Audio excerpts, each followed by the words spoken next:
Summer 1945. The Korean peninsula sweltered under a humid, oppressive stillness, clinging to the land like a shroud. The war, a monstrous entity that had devoured a generation, was supposedly ending, yet its death throes were proving as brutal as its peak. Days had passed since the Emperor's broadcast of surrender, but the message, like a faint whisper in a roaring storm, hadn't yet reached every remote valley, every hidden outpost where pockets of Imperial Japanese authority still clung to their fading power.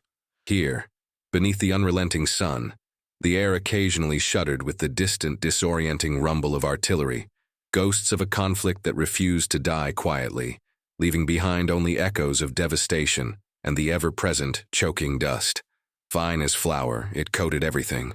The soldiers' boots, the wilted foliage, the crude wooden structures that dotted the scarred landscape.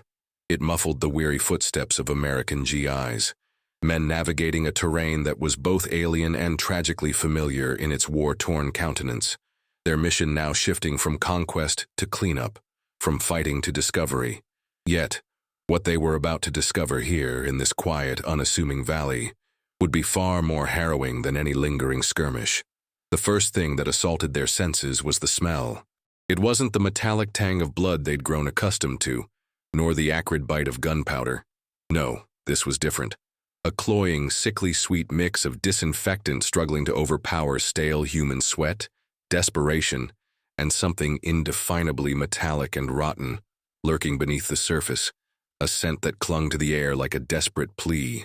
It was the pungent, undeniable stench of suppressed life, a silent, sickening testament to the unimaginable atrocities that had unfolded within the walls of the dilapidated building ahead. The sun, a brutal eye in the sky, beat down relentlessly, baking the earth, yet an inexplicable, icy chill seemed to emanate from the shadowed doorways of the compound, a premonition of the profound sorrow contained within. In the twilight of humanity's most violent war, a group of women, systematically stripped of their names, their voices, and their very souls, found their first echoes of liberation not in the thunder of conquering armies, but in the fragile, unheard melody spun by a forgotten machine. They had survived unspeakable brutality, endured deprivations and violations that tore at the very fabric of their beings, yet it was the simple, pure sound of music that finally broke them, unleashing years of captive tears, a torrent of grief held prisoner for a lifetime.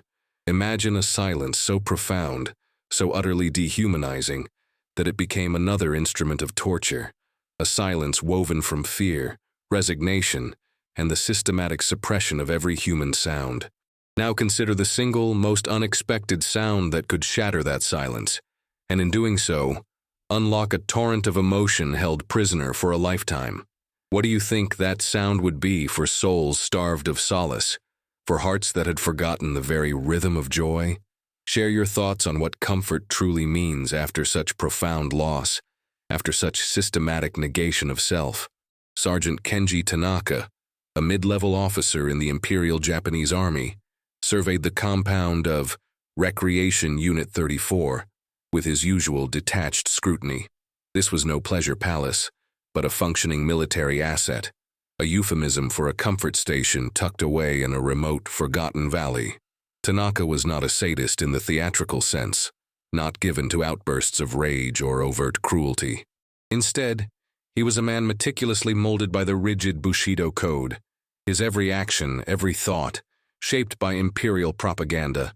His face was a mask of efficient indifference. His eyes, cold, dark pools, saw not individual women, but units of war material, necessary provisions for the Imperial Army.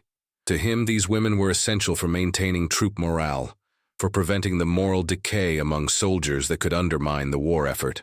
His uniform, always immaculate, starched and pressed, was a stark, almost absurd contrast to the dilapidated building and its hidden inhabitants, to the squalor and despair he presided over. Tanaka's worldview was a chilling synthesis of unyielding duty, a deeply ingrained belief in Japanese racial superiority, and an absolute systematic dehumanization of his charges. He genuinely believed these women, predominantly Korean, Chinese, and Filipino, were inherently lesser beings, their suffering a necessary sacrifice for the emperor, and the glory of the greater East Asia co-prosperity sphere. He saw himself not as a torturer, but as a pragmatic administrator, ensuring the comfort of his men, thereby strengthening the empire. The systematic degradation, the daily violations were not acts of malice but justified, even noble acts of patriotic necessity, a dark, necessary footnote in the pursuit of military victory. Any flicker of individuality, any sign of resistance was met with swift, detached brutality, not from personal vindictiveness, but from a cold, rational need to maintain order and extract maximum utility from these resources. He had painstakingly stripped them of their personal effects, their names, their pasts, leaving them with only numbers and the grim, monotonous routine of their existence. Their humanity was systematically obliterated, piece by agonizing piece, until only their utility remained. He found a certain perverse satisfaction in the efficiency of his system, in the sheer absence of any human spirit left to challenge him. The air within the compound itself seemed to breathe oppression, thick with the scent of cheap tobacco, the cloying sweetness of stale sake, and the ever-present sickly sweet perfume of jasmine oil, sprayed liberally but uselessly to mask the underlying stench of despair, fear, and human waste. Footfalls echoed with a chilling, predictable regularity down the narrow, dimly lit corridors, each step a reminder of their captivity, of the next violation. Outside, the rhythmic clang of a distant smithy, forging tools of war, mingled with the incessant chirping of cicadas, a deceptively peaceful soundtrack to the hidden hell within. But it was the absence that was most profound, most unsettling, the absence of genuine laughter, of tender voices, of children's cries, of anything resembling human warmth or spontaneous joy. It was a place designed to silence souls, to obliterate the very concept of joy, to reduce human beings to mere commodities. The only sound that mattered was the one that ordered them, that demanded from them. The American patrol, led by Sergeant Frank Miller, a seasoned but weary veteran from Ohio whose eyes had seen too much of the war's grim reality, pushed through the dense undergrowth. Alongside him was Private First Class John Jenkins, a fresh-faced medic from Alabama, whose youthful idealism had been steadily eroded by the constant parade of suffering, and the young, perpetually curious Private Rossi from New York, who still clung to a naive hope for humanity amidst the destruction. They moved cautiously, rifles at the ready, their mission a sweep for lingering Japanese holdouts, a final dangerous chore in a war that was all but over. As they breached the compound's rickety, hastily erected fence, the eerie silence, broken only by the crunch of their boots on the gravel path, was far more unsettling than any expected ambush. It was a silence pregnant with unspoken horror. Rounding a corner, their breath hitched. They stopped dead, their patrol instinctively freezing. Huddled in a makeshift courtyard, bathed in the harsh, unforgiving afternoon light, were dozens of women. Emaciated, clad in ragged, ill-fitting kimonos and threadbare dresses, their faces gaunt, eyes wide with a terror that transcended language, a raw, primal fear that seemed to emanate from their very bones. They cowered, some pulling tattered blankets tighter around their trembling forms, others simply staring blankly into the middle distance, utterly devoid of hope, devoid of any discernible emotion beyond a deep, animalistic fear. This was not the scene of military resistance they had been trained for, not the final, desperate stand of fanatical soldiers. This was something far more horrifying, a living monument to profound human suffering, a tableau of unspeakable cruelty. Sergeant Miller, whose eyes had witnessed the most brutal landscapes of combat, felt a cold dread seep into his bones, a sickness that went deeper than any physical wound. His hand instinctively went to his rifle, then dropped uselessly. This was not a fight he understood, not an enemy he could engage with bullets.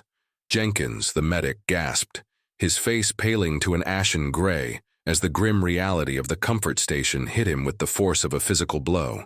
He'd seen wounded soldiers, seen the horrific aftermath of battles, but never this deep, systemic dehumanization, this calculated obliteration of the human spirit. Private Rossi, barely 18, clutched the heavy portable record player he'd been carrying, a prized possession, a link to his distant home, a comfort in a world of chaos, feeling its weight suddenly become an unbearable burden in this place of such profound lightness, of such crushing absence. The women at first reacted with primal instinctual fear. They flinched, some whimpered. Others tried to shrink further into the shadows of the dilapidated barracks, expecting only more abuse, more degradation from these new foreign faces. There was no recognition of liberation in their eyes, only a fresh wave of terror that these men, these new masters, might be even worse, even more brutal than the ones who had just vanished. They had learned to expect only pain, only violation, from anyone who held power over them. Across the vast theater of the Pacific, historical records, painstakingly pieced together years later by diligent historians and human rights advocates, would reveal a chilling statistic. An estimated 200,000 to 400,000 women were coerced, abducted, or tricked into becoming comfort women for the Imperial Japanese Army. In this single remote station, nearly 80 souls, mostly Korean, had endured an average of 3 years of systematic abuse, their youth, their dignity, their very identities stolen. This was not an isolated incident. It was a deeply ingrained, institutionalized brutality, a war crime of staggering human cost and psychological devastation. These numbers, however staggering, still barely scratch the surface of the individual suffering endured. A faded crumpled document, later discovered by a military intelligence officer combing through the surrendered Japanese files in another region, contained a chilling directive, a cold bureaucratic instruction that laid bare the systematic nature of the crime. To maintain the morale and health of the Imperial Army, comfort women shall be provided as voluntary patriotic service from the populace. W2 Viral Story Blueprint, Section 3, Initial Encounter Scene. Reaction, hard number, source snippet.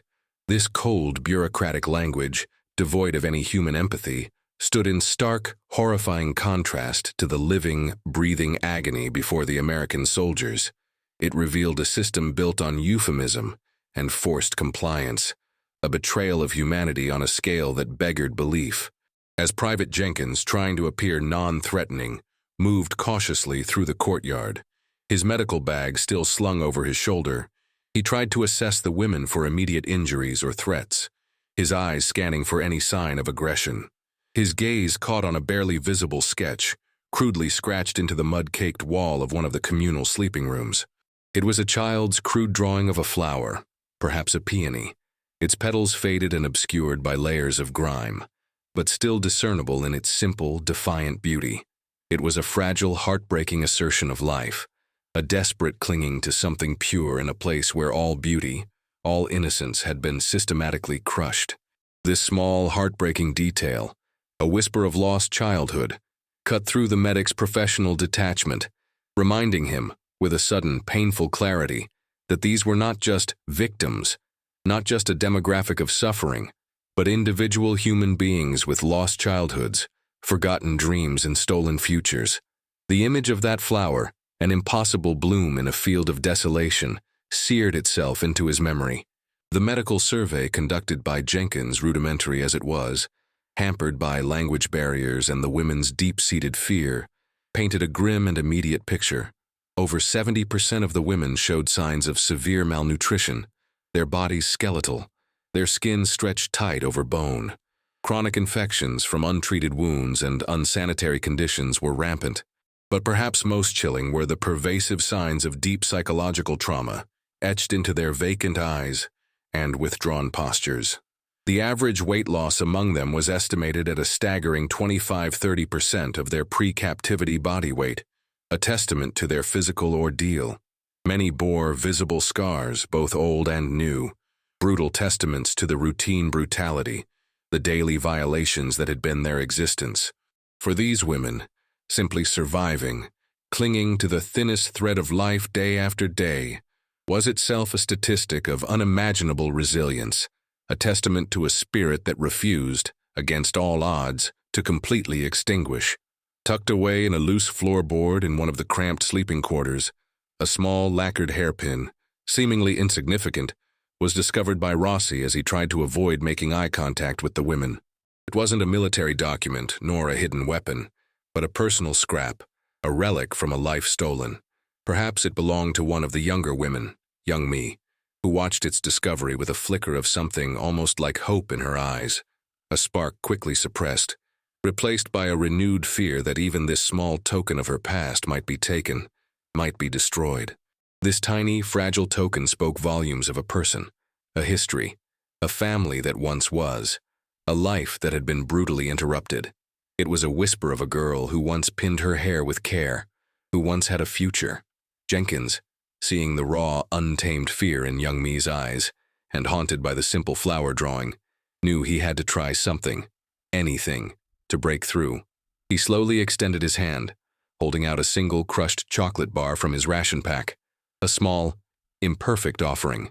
He made no sudden moves, his expression gentle, his eyes attempting to convey a genuine, if desperate, plea for trust across the vast chasm of language and trauma. Young Me flinched, her body tensing. Then her gaze lingered on the chocolate, a luxury so distant, so unreal, it seemed like a cruel mirage. Her hand trembled almost imperceptibly, but she did not pull away entirely, her eyes darting between the chocolate and Jenkins's kind, exhausted face. Sergeant Miller, watching from a distance, recognized the medic's quiet humanity cutting through the sterile terror, a fragile bridge being tentatively extended.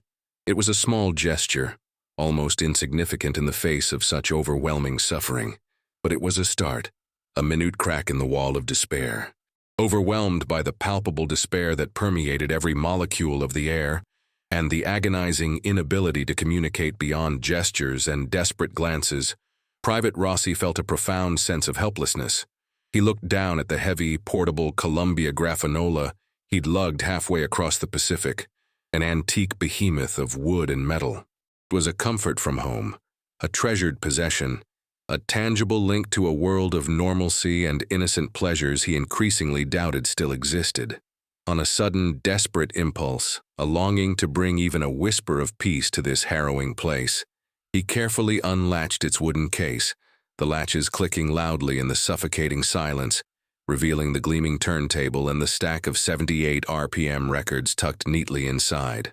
It was an act of pure, unthinking instinct, a small, impulsive offering of solace, a blind attempt to pierce the darkness. For many of the women, particularly those held for longer than a year in this brutal compound, the only sounds they had regularly heard were the harsh barking commands of their captors, the muffled cries of others echoing through thin walls, or the rhythmic, unsettling creak of the building itself, a constant reminder of their imprisonment. The very concept of music, of melodic sound produced for pleasure or emotional expression, had been systematically erased from their existence. Their world had been reduced to a narrow band of auditory terror and silence, broken only by the sounds of their own suffering. The sheer technological marvel of a record player, a device capable of reproducing a symphony, a human voice, a soaring melody, was something most of them had never seen, much less heard in their lives. It was an alien object, a mysterious contraption from a world they had been forcibly removed from. In Sergeant Miller's own tattered letter home, still unfinished and tucked into his breast pocket, a raw personal sentiment echoed the profound human need for connection that the record player unknowingly represented. He had scrawled in hurried, tired script, "Sometimes, all you want is a familiar song, a reminder that the world outside this hell still exists, that there's still beauty and softness out there somewhere." This simple personal sentiment, unread by anyone but himself, resonated deeply with the desperate yearning for a return to humanity that the women, and indeed the soldiers, felt. The women recoiled again, a collective gasp rippling through their huddled forms, startled by the sudden mechanical clatter of the latches on Rossi's record player. Their eyes darted from the foreign, mysterious object to Rossi's anxious, hopeful face. Some instinctively covered their ears, associating any new device, any sudden movement, with further torment, with yet another instrument of their pain. An older woman, Hannah, her face etched with profound weariness, her eyes devoid of any discernible emotion, merely watched, her gaze blank, as if her capacity for surprise or even fear had been utterly extinguished, leaving behind only an empty shell. The GIs exchanged worried glances. Had Rossi made a mistake? Was this too much? Too soon? Had he only added to their terror? But there was no turning back now. The silence had already been broken. With trembling hands, his heart pounding a frantic rhythm against his ribs, Rossi carefully selected a record from the stack. It was an old Glenn Miller tune, In the Mood, a piece of vibrant swing-era Americana, utterly foreign to this time and place. He meticulously placed it on the turntable, wound the spring mechanism with a series of grinding clicks, and with a deep breath, lowered the needle onto the spinning vinyl. The soft hiss of the needle settling into the groove was almost deafening in the charged, expectant silence. Then, a faint, tinny melody, at first barely audible, began to fill the oppressive air, a sound so unexpected, so out of place, that it felt like a dream. Research on trauma and auditory processing highlights how music, particularly familiar melodies, can bypass cognitive defenses and directly access the limbic system, the brain's emotional core. For individuals subjected to prolonged stress, systematic dehumanization, and sensory deprivation, the introduction of novel, emotional stimuli can trigger profound physiological and psychological responses. In this case, the music wasn't just sound, it was an unexpected, powerful neurochemical intervention, a stat measured not in hertz or decibels, but in heartbeats and tears, in the sudden, involuntary tremors that shook suppressed bodies. It was a direct bypass to the locked-down emotions. A desperate hope, a fleeting thought flashed through Medic Jenkins' mind, echoing something he dimly remembered from a forgotten medical journal during his training, a passage about the therapeutic power of art. Music has often been described as the language of the soul, a balm for the most profound wounds, capable of reaching where words cannot. He desperately hoped it was true now, in this place where traditional medicine and physical healing felt utterly inadequate, where the wounds were invisible but devastating. The first brassy notes of In the Mood hung in the humid air, foreign and ethereal yet undeniably present. A collective, almost imperceptible tremor ran through the huddled women. Young Me, who had been cautiously watching Jenkins with a flicker of nascent trust, gasped, her hand flying to her mouth to stifle a sudden, involuntary cry. Her eyes, which had held such vacant terror, now brimmed with an overwhelming, bewildering emotion, a complex tapestry of sorrow, recognition, and a profound, aching loss. Her shoulders began to shake, a tremor that started subtly, then grew into an uncontrollable shiver. Then a single, crystal tear tracked a path through the dust and grime on her cheek, followed swiftly by another, and another. Soon a ripple of quiet sobs, soft at first, then growing in intensity, spread through the courtyard. Hannah, the older woman, whose face had been a mask of unyielding stoicism, slowly lifted a trembling hand to her face.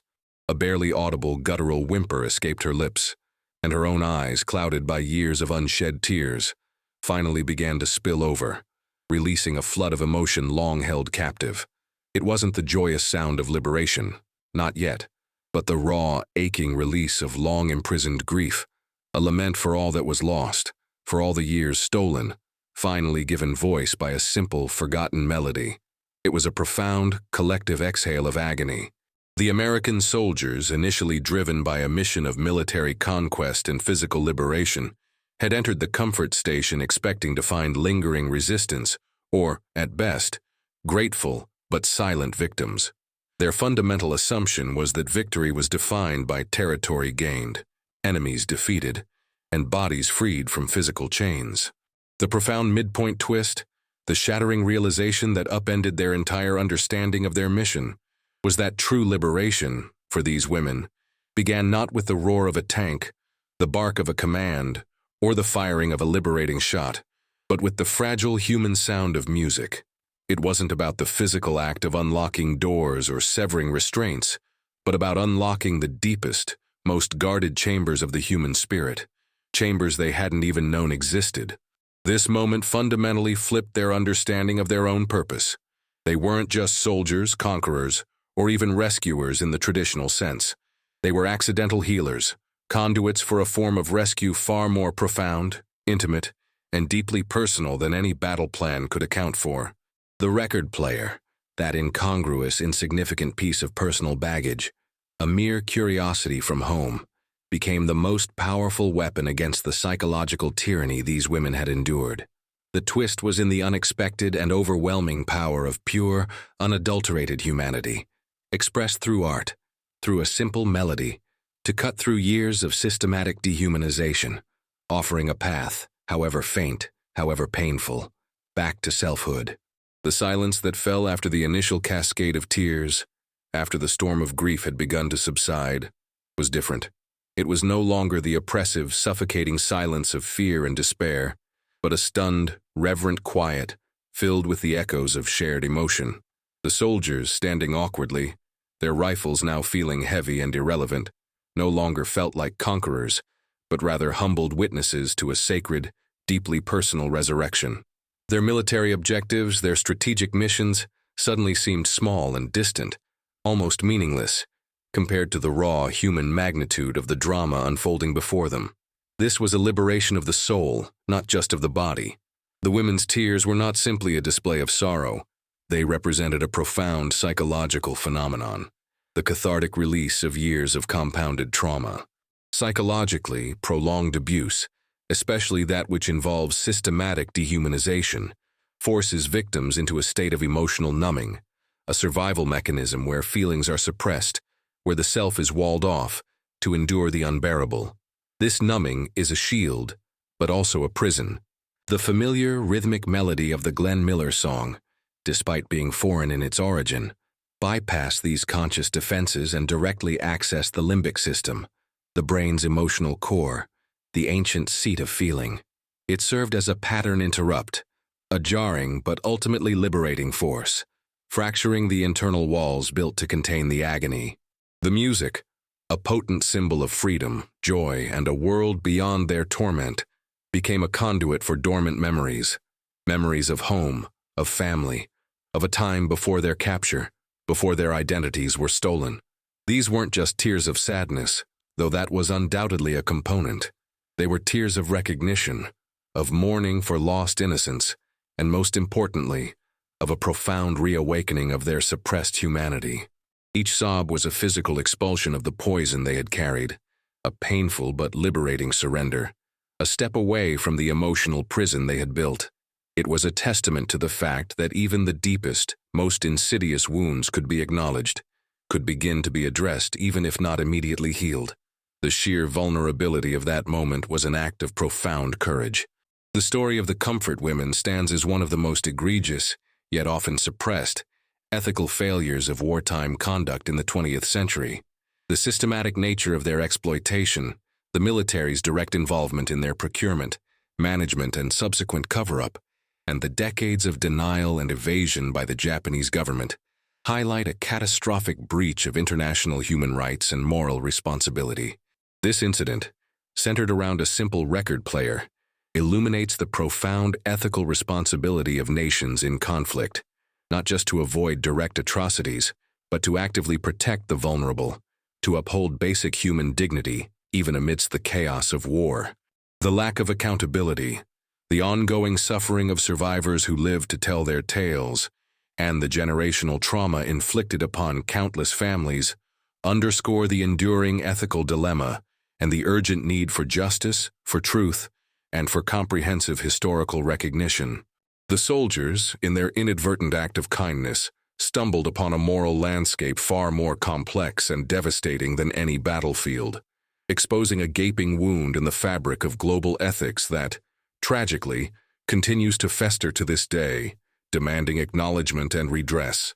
When we speak of the hundreds of thousands of women exploited as comfort women, the sheer scale of the atrocity can become abstract, a cold, unfeeling statistic.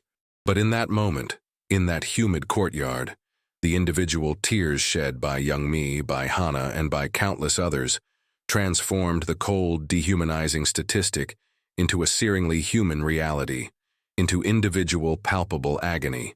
Each woman represented not a number on a ledger, but a universe of pain, a profound capacity for resilience, and a desperate, aching yearning for recognition, for simply being seen as human.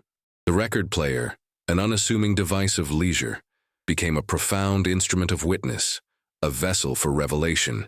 Its music didn't erase their suffering, didn't magically heal their wounds, but it validated it, transforming silent, internalized agony into audible grief, into a collective lament that could finally be heard.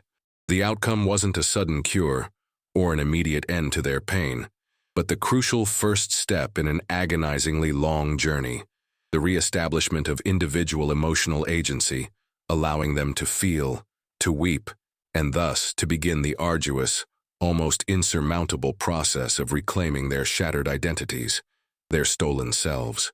This small, spontaneous act of bringing music into a place of profound silence proved, beyond all doubt, that even against the backdrop of industrial-scale atrocity, the human spirit's capacity for feeling, for empathy, and for being touched by kindness, however fleeting, was ultimately inextinguishable, a fragile flame that stubbornly refused to die. The climax wasn't a battle fought with bullets, nor a dramatic confrontation with an enemy. It was a battle fought with emotions, a powerful internal struggle for the women to finally release their trapped grief, and for the soldiers to bear witness to an act of profound, almost sacred human vulnerability. The courtyard of the comfort station, once a stage for silent suffering, for daily indignities, was transformed into an arena of raw, collective catharsis. The faint, jaunty notes of Glenn Miller played on, incongruous yet profoundly piercing, weaving through the humid air, carrying with them whispers of a world far removed from their present hell. The music itself became the central protagonist, an invisible force dismantling years of fortified despair, dissolving the icy walls that had encased their hearts. From young Me's perspective, the melody, light and rhythmic, at first felt like a foreign invasion, another jarring element in her brutalized world, another imposition. But then, a subtle, almost imperceptible shift occurred. The brass section, bright and insistent, began to cut through the numbing fog that had enveloped her for so long, echoing a forgotten joy, perhaps the distant memory of a village festival, a shared dance, the innocent laughter of children. A sensation she hadn't felt in years, a fluttering in her chest began to bloom, painful in its unfamiliarity. It wasn't happiness, not yet, but a profound aching sorrow for what had been lost, for the girl she once was, for the life that had been violently ripped away. The tears came unbidden, a hot, cleansing torrent that blurred the faces of the American soldiers before her, transforming them into indistinct shapes. Each sob was a physical expulsion of the poison she had carried, of the suppressed agony, a painful but liberating surrender. She buried her face in her hands, not in shame, not in despair, but in the overwhelming, terrifying beauty of finally feeling again, of finally being allowed to mourn. It was a release that felt both excruciating and absolutely necessary. From Hannah's perspective, Hannah, whose life had been reduced to a grim cycle of endurance, whose heart had been turned to stone, felt nothing at first. Her mind was a blank slate where only the immediate, oppressive present existed, where memories were a dangerous luxury. But as the familiar swing rhythm of the American song continued, a faint, almost imperceptible shift began in her memory, a stirring of something long dormant. It wasn't the melody itself that was familiar, but the feeling of music, the universal language of human expression, a force that transcended culture and language. A faint memory, long buried beneath layers of trauma, surfaced. Her mother singing a lullaby, a simple folk tune played on a flute in her youth, the gentle strumming of a shamisen. It was a ghost of a sensation, a whisper of a forgotten life, but it was enough.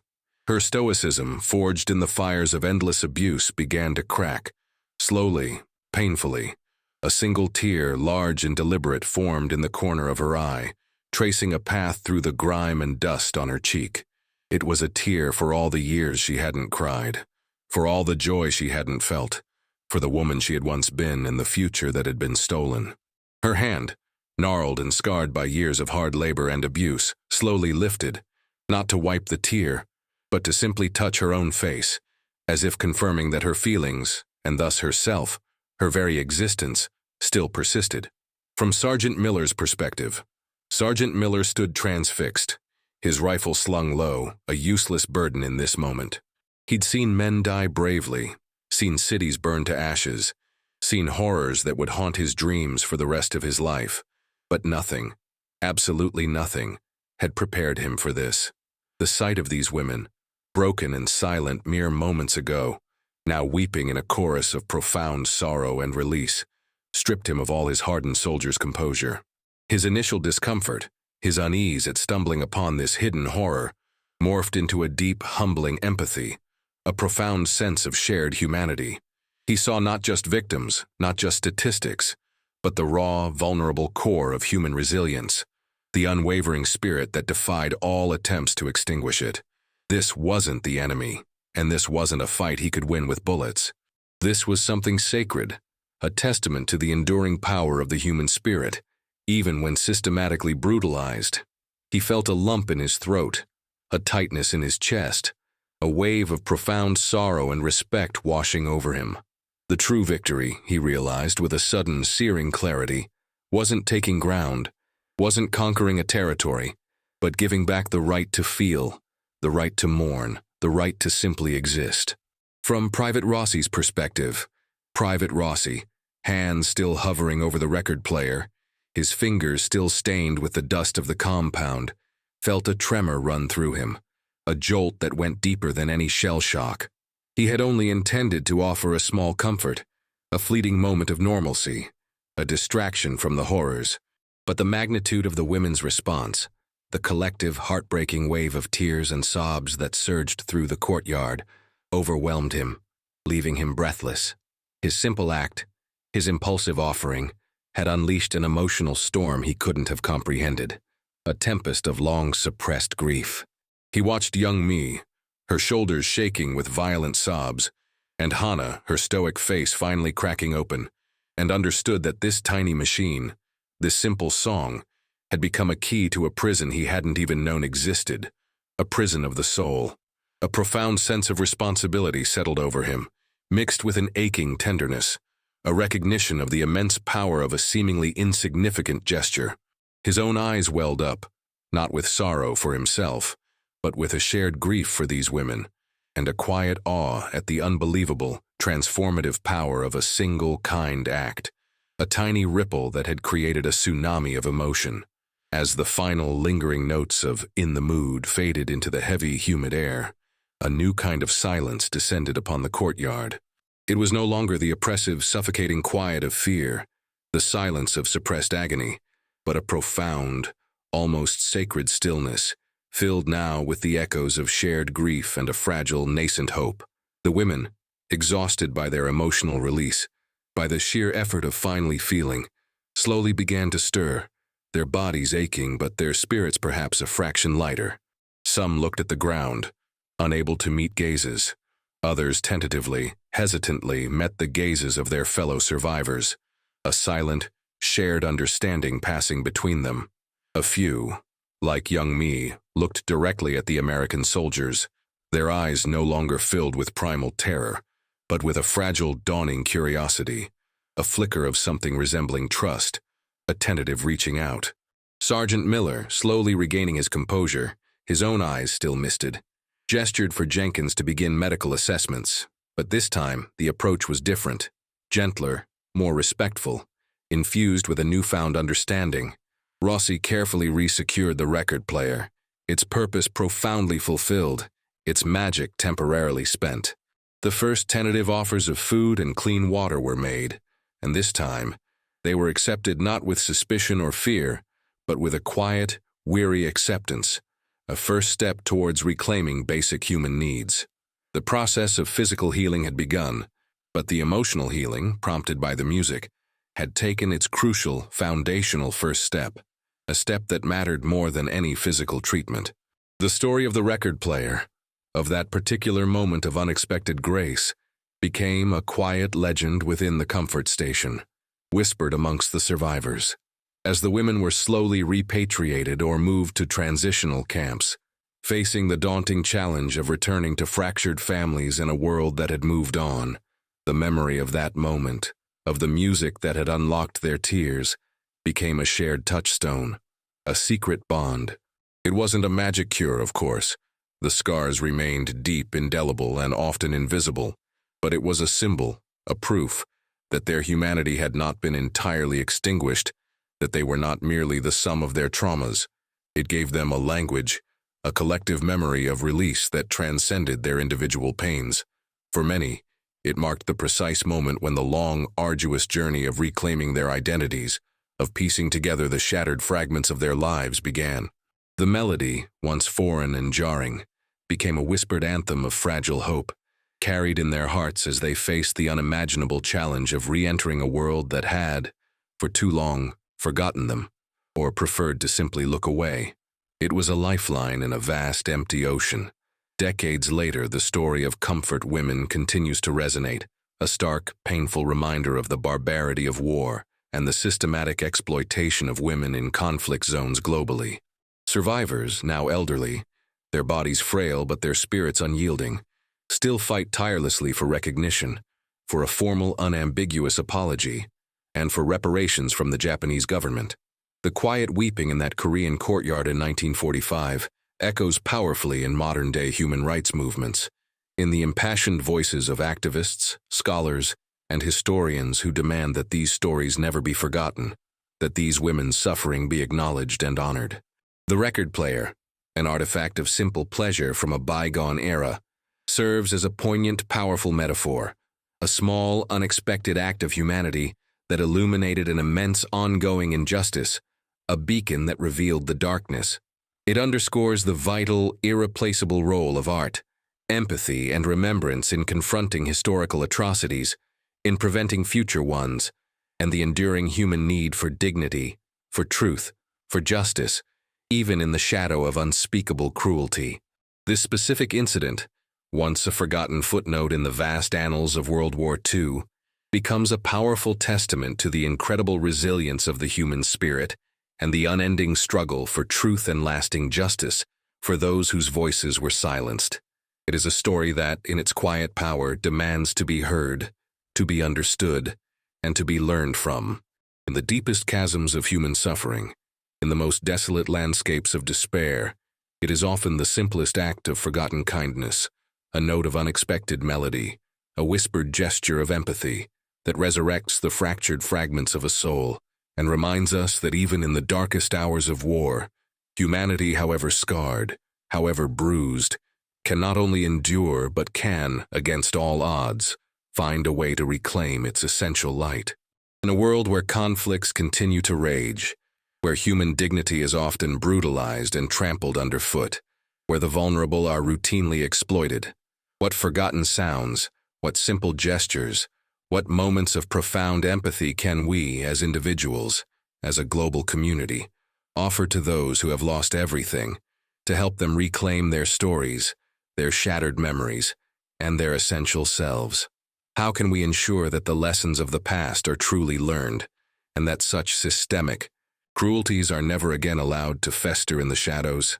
If stories of profound human resilience, the quiet heroes who emerge in unexpected moments, and the unexpected acts of kindness that redefine victory and offer a glimmer of hope, resonate deeply with you, if they stir something within your own spirit, then hit that subscribe button.